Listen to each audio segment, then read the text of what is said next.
Good afternoon again. Thank you for your practice. A few things about the last tape that we did and we saw together. The 5 elements, it's very important for us to remember these and work with these purposefully. The most important thing to remember is that Tai Chi is a conservation system. Now, we're always doing very many things very rapidly. Here we're trying to do one thing, and that is breathe purposefully, center our bodies purposefully, and move with purpose. And to do that, it's important to have this sort of balance in flow. So the first thing that we do is just drop into ourselves. The awareness that we have is what we call non-specific awareness, seeing everything but looking at nothing. This is very important for doing the form and for all the exercise, non-specific awareness. You know, charisma, which in our culture is sought after or valued, is not a spiritual quality. In fact, what we're trying to do is something anti-charismatic. When someone comes in the room and they're pulsing with energy, one notices them. This is a form of animal charisma.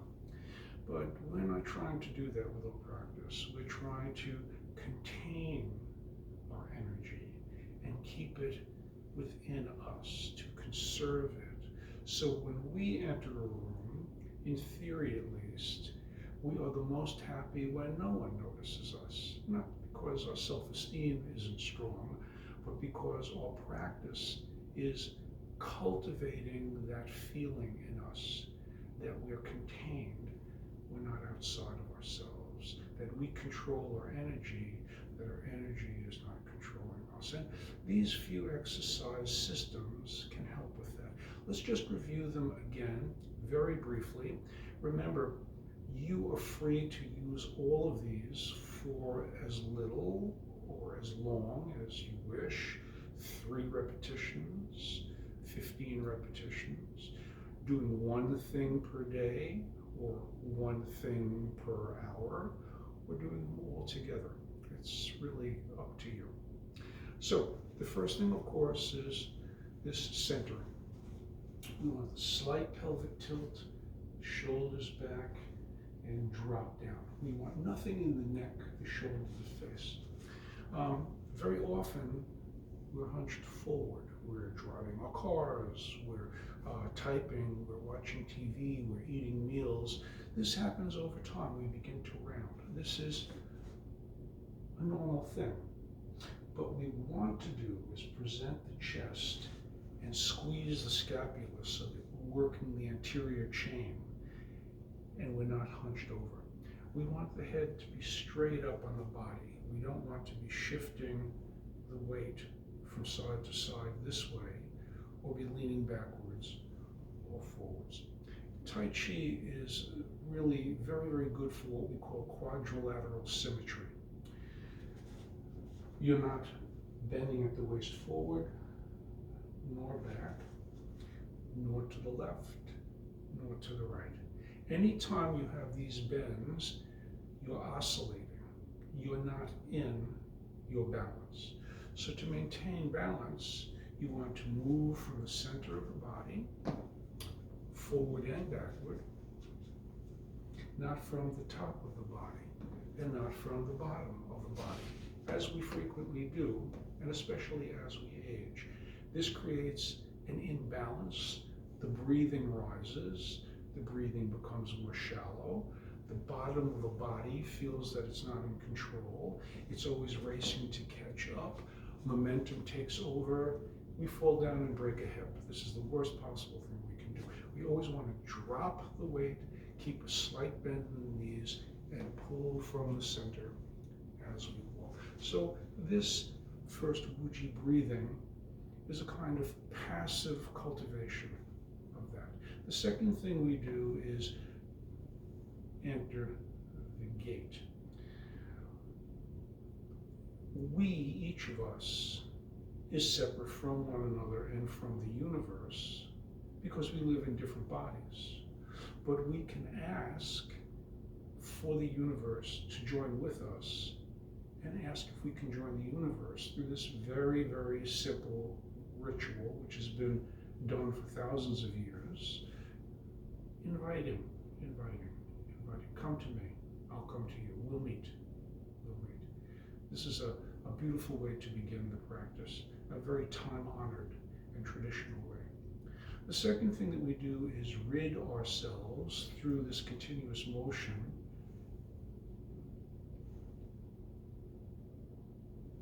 and have the energy come through the fingertips. So when I was a kid, we used to go to a soda shop, and very often we would get, if we had the money, we would get ice cream sodas. My favorite was strawberry. And the ice cream was so frozen and the strawberries were rock hard, but I was so enthusiastic that I would take a big sip. Not only would I get a headache, but very often one of the strawberries would clog up in the straw, and if I wasn't aware of that, I would feel as if I was going to blow my brains out. You've had this sort of experience. You get something jammed in the straw. Energy gets trapped in our bodies, like the strawberry gets trapped in the straw. Another simple example. I grew up in Queens. We lived on a piece of property the size of a small postage stamp. My father loved to putter in the garden. And us kids used to play games with him. We would sneak up when he wasn't watching or when we thought he wasn't watching. And if he was watering the plants, we would go to the hose and squeeze it, make a little bit of a knot in it. You know how this goes. My father would have no water coming out, and he would play along. He would say, I wonder what's going on. And we would let it go, and the water would burst forth. It was always a lot of fun to do. This is what happens in the body as well. We get kinks in the energy. And these can be from all sorts of things. We sleep poorly, we're aggravated by something, we're afraid. You know, in this particular time, there's so much to be afraid of, so much anxiety that's natural to us. But we don't want it to lock up inside of us so that we carry it around. We need ways to get rid of that energy. Blow the straw so that the strawberry comes out. Open the hose so the energy flows forward. So when we're doing this, we're trying to allow the body in different anatomical shapes to get rid of that energy. Then we come back. Time now to bring new, fresh energy, renew ourselves through movement and breath, which are synchronous.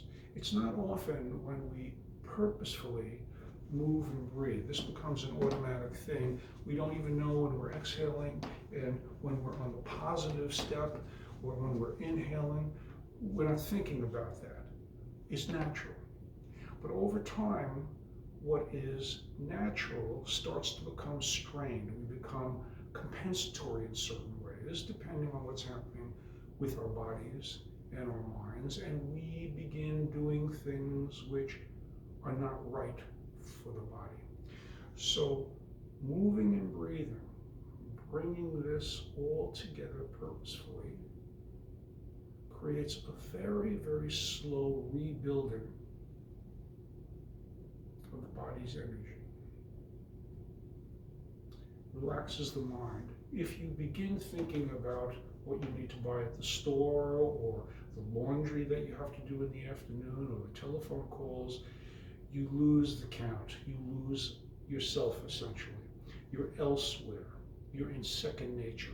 We want this to be in first nature so that we're attending very carefully to everything that we're doing, everything we're feeling, everything we're thinking, all of the breaths, all of the motions. Standing still, it's remarkable what kind of feedback you can get. Oh, all of a sudden, the head hurts. I wonder why. Did I sleep wrong? Is it something else? all of a sudden my shoulder, which I wasn't paying attention to, really begins to ache. The standing still, which we rarely do anymore in our culture, is a way for the body to give this kind of natural feedback so that we can begin to cultivate good habits, to help ourselves, to heal ourselves, if you will. The next thing we do, and this is very, very important, is the balancing. There are 5 energies. The entire universe, according to the ancient Chinese, is composed of these. The first one is earth. Earth brings us to ground, roots us down. This is a strong posture. You'll breathe into this posture. Inside of earth, in this cycle of creation, or this cycle of positive building, the next step is metal. In earth, metal develops. This is also very strong, very stiffening in a positive way. Metal leaches into the water system. Water is fluid and free.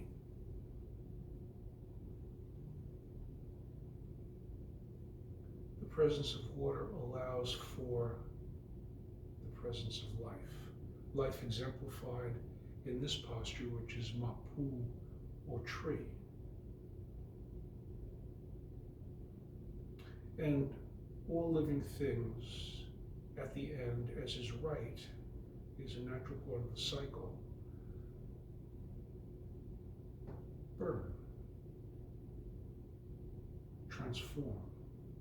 And so we have fire, which is celebrating life by changing from life to the next state. And the byproduct of this, ash, goes back to feed the earth. So here we end where we began, at earth. This is the cycle of generation. It goes around and around eternally. If you short circuit these, you have a cycle of destruction. The world can be, and each of us can be, in that cycle of destruction if we're not balancing correctly. This is a Chinese healing practice for creating right rhythm in the body. Right rhythm for right mind. The last thing we do is flow. So these are simple exercises. We push out, we push to the side, we push up. The body is opening up in different ways. It's very slow. We never speed up and we never slow down.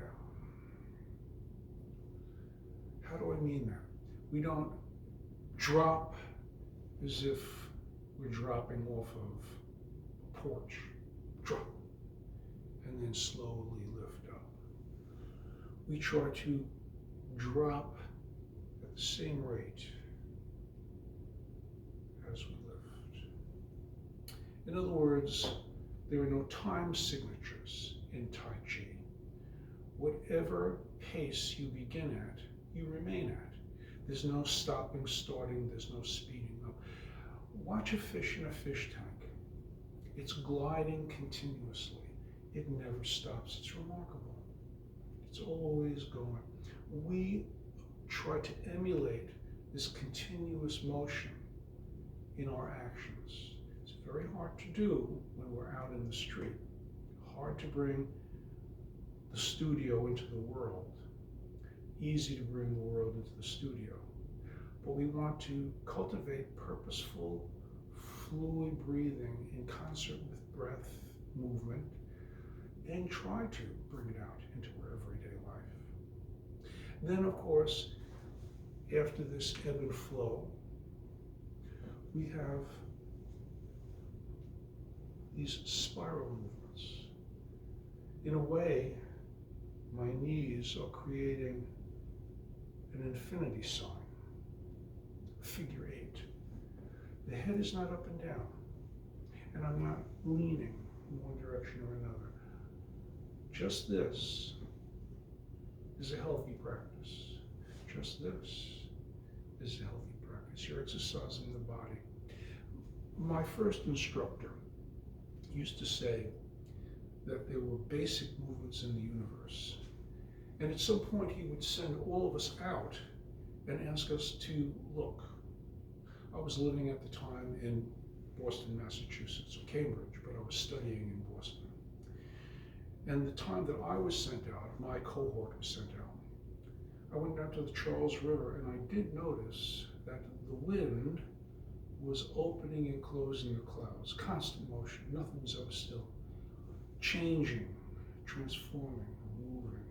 And the same wind was blowing across the Charles, and there was a chop, little bit of waves. And then I noticed that we had this motion in the water. And looking at the trees were always moving. There was a gentle breeze, but a breeze.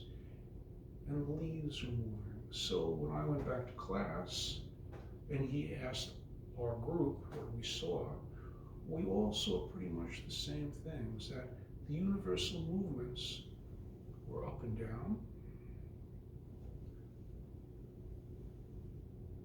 around, and that everything was always opening and closing, opening and closing. The basic pattern of universal movement, the Qigong and the Tai Chi form attempts to make us do that continuously for a period of time so that we feel it, the proper way of moving. Okay, now let's do this. I'm going to face away from you, and if you concentrate on my feet for a moment, I'm shifting all my weight over to the left, bringing the foot in and back, dropping on the heel, opening up and dropping and recentering. Then I come back, toes, heel. As I drop the heel, I shift the weight, toes, drop, switch, and drop. So I'm going to do a few of these facing away, very slowly. You're working on your balance, of course. You use your breath to support the balance. You keep a good flex in the knee.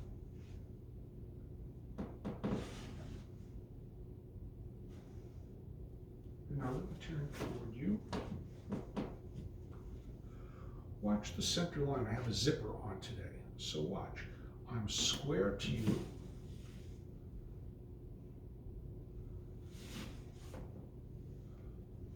I pull 45 degrees, and I come back.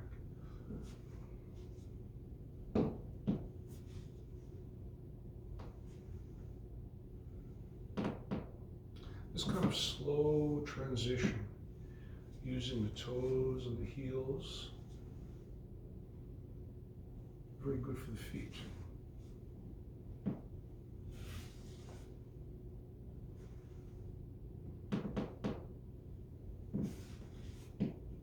So most of us wear shoes, we're told by the podiatrist, wear good heavy soles. Of course, this is intelligent. The problem is that when the foot is on that thick, unyielding sole, you're not really feeling too much and you're not exercising the feet. This requires one to really feel the floor. I'm not wearing socks or shoes. You might wear socks. You might wear very light soled shoes. The Tai Chi slippers are wonderful for this. There's a lot of play in them because you don't want the whole foot to move as if you're Frankenstein's monster. You want bits and pieces. Okay, I'm on my small toe. Now I'm on my big toe. I'm on my big toe, full foot. Now on the heel, the big toe, and down. So you're articulating the whole foot through your movement. The next thing we do is take that and put it into a walk. The way the camera is set up, I can't show you too many steps, but watch for a second.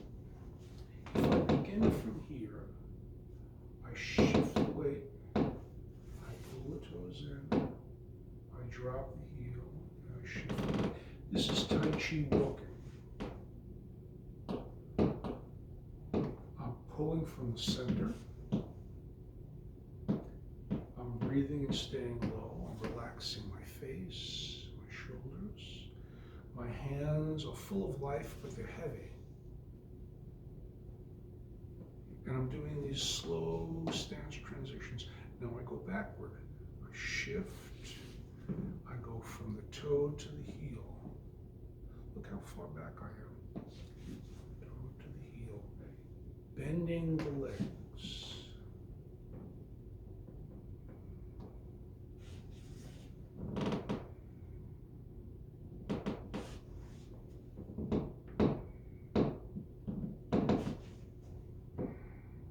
I don't know how it is with you.